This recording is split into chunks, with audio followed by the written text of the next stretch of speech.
Timeline, 5000 ans d'histoire, Richard Fremder. Le drapeau tricolore sera donc maintenu sous menace de sa démission, carrément. C'est très important pour eux. C'est plus qu'un symbole. Alors que la rumeur du retour du duc de Chambord sur le trône grandit, MacMahon, lui, se préoccupe de faire régner la paix publique. Il se projette déjà à la tête de l'armée, prêt à mater l'insurrection, mais contre toute attente, la restauration n'a pas lieu. Et oui, une lettre du comte de Chambord adressée au député légitimiste Charles Chênelon, le 27 octobre, vient chambouler tous les espoirs des aristocrates.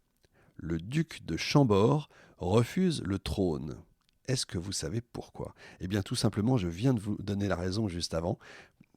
Il refuse en fait de régner sous le drapeau tricolore.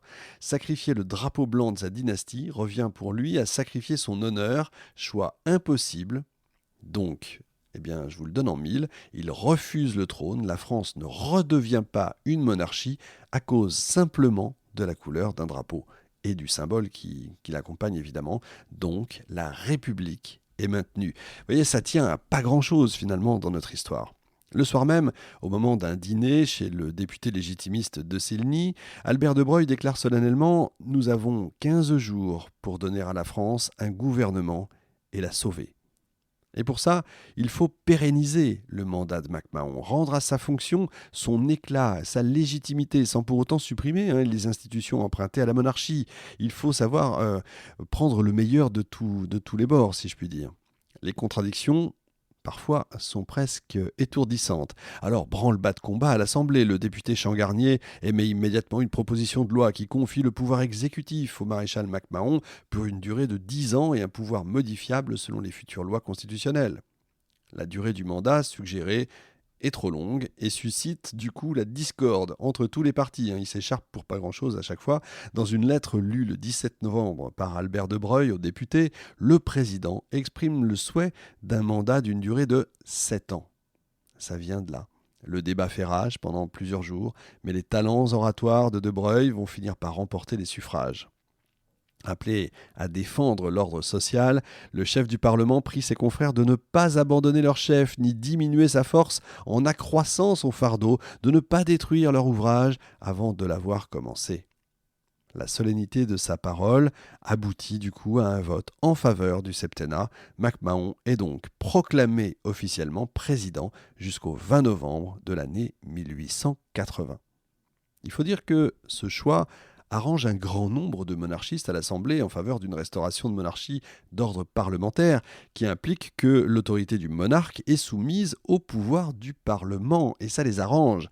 Le comte de Chambord était pourtant convaincu de son droit divin, mais en réalité il n'avait plus pour longtemps à vivre. Donc en figeant le débat pour 7 ans de plus, les monarchistes espèrent enterrer le droit divin et placer à la fin du septennat le jeune comte de Paris, Louis-Philippe II, sur le trône. Vous voyez un petit peu le calcul politique qui est fait. Au cours des 2 années qui vont suivre, la discorde règne toujours entre les partis politiques. Les conflits d'intérêts empêchent tout compromis quant à la ratification d'une constitution stable. Sur les bancs des députés, on constate une résurgence très forte du bonapartisme. MacMahon seul fait office de barrière à un coup d'État qui vise à placer le prince impérial, Louis-Napoléon Bonaparte, sur le trône. La droite est tiraillée entre une majorité conservatrice qui intègre les monarchistes et une majorité du centre qui intègre les républicains du centre-gauche. Leur chef de parti, l'Auguste Léon Gambetta, ne voit en la figure du président qu'un intérimaire César. Imaginez un peu l'image qu'il a.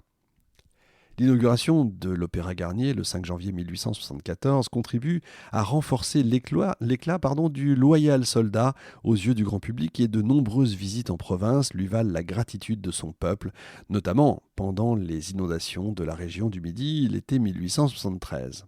Effectivement, ça va vous rappeler des choses. La montée des eaux du Tarn et de la Garonne emporte la vie de plus de 1000 Français.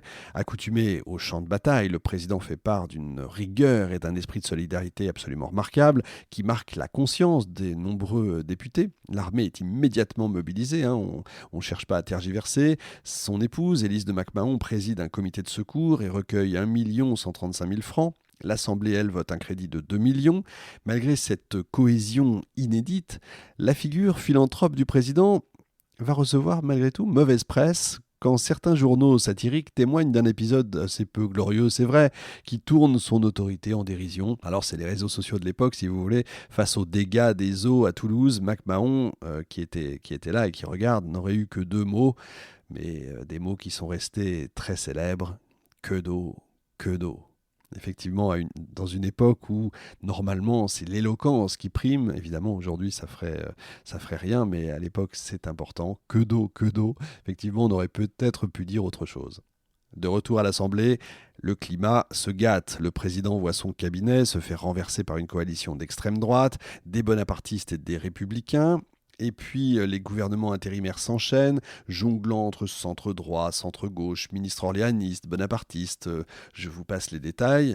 Ce n'est que le 26 mai que le président nomme un cabinet pérenne. Les députés ne ressentent en rien l'urgence de consolider la République. Ils repoussent systématiquement la discussion des lois constitutionnelles. Sur le plan de la politique internationale, MacMahon se montre au contraire, lui, plus solide.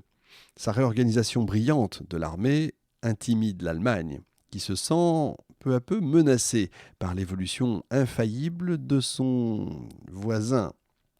L'été 1875, Otto von Bismarck est proche de déclencher une guerre préventive, carrément. La nation allemande veut imposer une révision du traité de Paris et une hausse de l'indemnité de guerre. Si Paris devait refuser la proposition, la capitale serait attaquée. Mais MacMahon ne se laisse pas intimider. Il bénéficie du talent et de la subtilité oratoire de son ministre des Affaires étrangères, le duc Louis de Cazes, et de son excellent ambassadeur en Russie, le général Le Flot.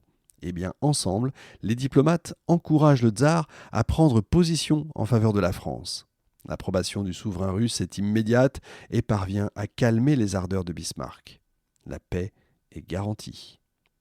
N'oubliez pas qu'on a perdu l'Alsace-Lorraine dans la guerre de 70 et qu'il y a toujours cette idée de revanche derrière qui sera très importante quelques années plus tard. Il faut attendre le début de l'année 1875 pour que l'Assemblée instaure définitivement le régime républicain. Après des mois de débats et de dissolution parlementaire à répétition, un amendement obtient de justesse la majorité des votes. Proposé par le député de centre droit Henri Wallon, l'amendement déclare que le président de la République est élu par les suffrages de l'Assemblée et du Sénat réunis pour une durée de 7 ans et qu'il est rééligible. Et tout ça vient de ces époques-là. L'amendement recueille 353 voix contre 352. En somme, il aura suffi d'une main. C'est quand même pas grand-chose pour consacrer la République. Mais il ne s'agit que de la première étape du dénouement. Dans la foulée, un autre amendement est renégocié visant à autoriser le chef de l'État à commander les armées contrairement au pouvoir restreint que lui confiait la Constitution de 1948. L'étape suivante consiste à voter l'amendement qui confère au président le droit de dissolution de l'Assemblée avec l'accord du Sénat.